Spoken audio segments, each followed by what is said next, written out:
Okay, so now we go to real property taxation. Real property taxation. Okay. Just read. You must read all the provisions, class.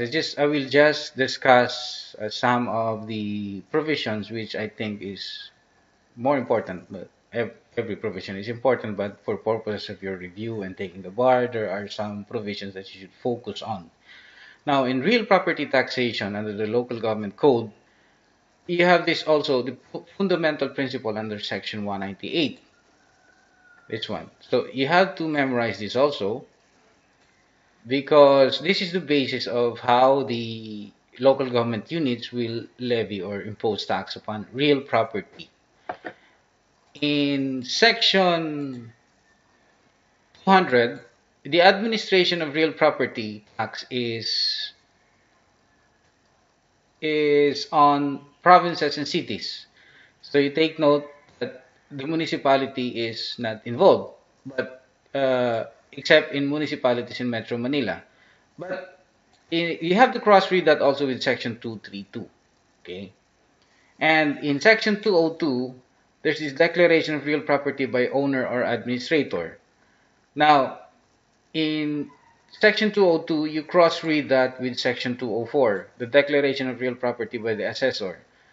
The responsibility of a real property owner whenever you acquire or introduce improvement, etc., you have to declare that for taxation purposes. And you know the tax declaration, what we call the tax deck, right? If you fail to do that, then the real property or the assessor shall make the declaration for you. Now, in this case, Manila Electric Company versus City Assessor and City Treasurer of Lucena, the Supreme Court said, note that the only difference between the declaration of property made by the taxpayer on one hand and the provincial, city, municipal assessor on the other is that the former must be made under oath. After making the declaration, then the provincial, city, or municipal assessor is still required to assess the property for taxation in accordance with the provisions of the local government code. Okay, so you just remember that. Because in section 220, the term appraisal and the term assessment, okay, or in that case, it was, or those words were, or those terms were defined. And you should not confuse this with the assessment found in section 195 here. This is different. The assessment of the city treasurer, okay, or the treasurer, municipal or city treasurer or the provincial treasurer. This is different because this is the same or similar with the assessment made by the internal revenue examiners. But for purposes of real property taxation, the definition of assessment is the act of or process of determining the value of the property. Whereas in Section 195 and Section 194, this is all about your deficiency tax, business tax. Okay, this is not about the real property tax. So you have to take note of that.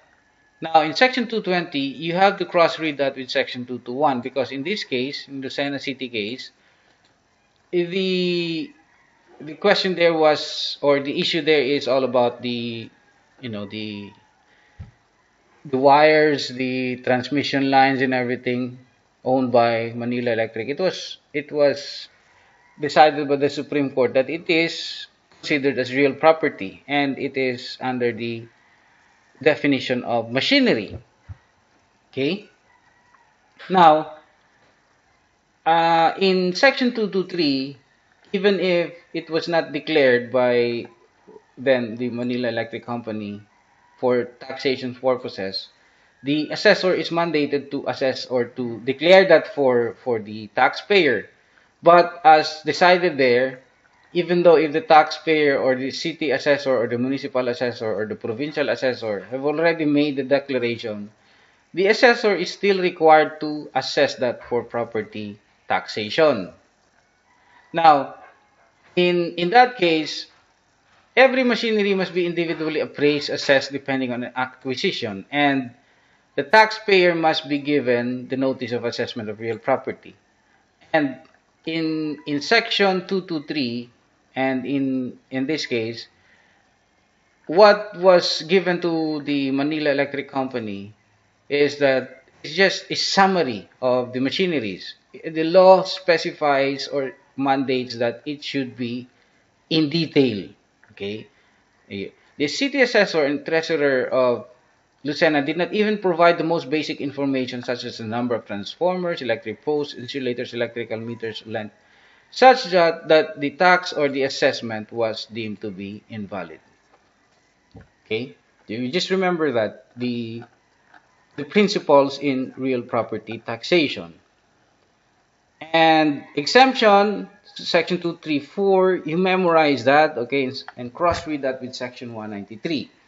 Section 193 is all about, I think, the withdrawal of tax exemption. This one. Unless otherwise provided in this code, tax exemptions or incentives granted to or previously enjoyed by all persons, whether natural, juridical, including government-owned or controlled corporations, except local water districts, cooperatives duly registered under RA 6938, non-stock and non-profit hospitals and educational institutions are hereby withdrawn upon the effectivity of this code. So whenever you read section 234, you cross-read that with section 193 because this was discussed in Mactan Cebu International Airport. And before we go there, again, I repeat, you memorize section 234. And you can, categorize that. In the case of Manila Electric Company, there are three categories, okay? The Section 234 of the Local Government Code particularly identifies the exemptions from payment of real property tax based on ownership, character, and use. So you can, categorize that. So ownership exemptions, character exemptions, and usage exemptions. So you must identify which is under the ownership exemption, which is under the character, and which is usage exemptions. And as I've mentioned earlier, Mactan Cebu International Airport versus Marcos was overturned by Mactan Cebu International Airport versus the City of Lapu-Lapu. They are now, or it is now exempted from real property tax because MCIAA is an instrumentality of the government.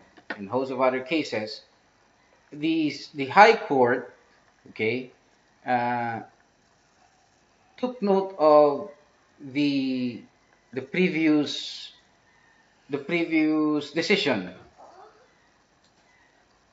where it was clarified that the ruling or the prevailing rule now is Manila International Airport in 2006.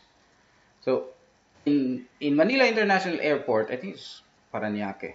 It's not a government-owned or controlled corporation. Okay, under Section 213. So just remember the lessons imparted there. Just remember that Mactan Cebu International Airport versus City of Lapu-Lapu is overturned the Mactan Cebu International Airport versus Marcos. But again, as I've said, the tax principles discussed therein still valid up to what was just this overturned there is the issue on real property taxation. Okay, so that's about it for the principles in real property taxation. And you must read the codes or the provisions. And just remember this: Manila Electric Company versus Lucena City, City Treasurer and Assessor. The the assessment, this is different from the assessment mentioned in section 194 and section 195. Okay, and the Mactan Cebu International Airport versus City of Lapu-Lapu. And this one, you take note of this. Next, we will discuss the remedies.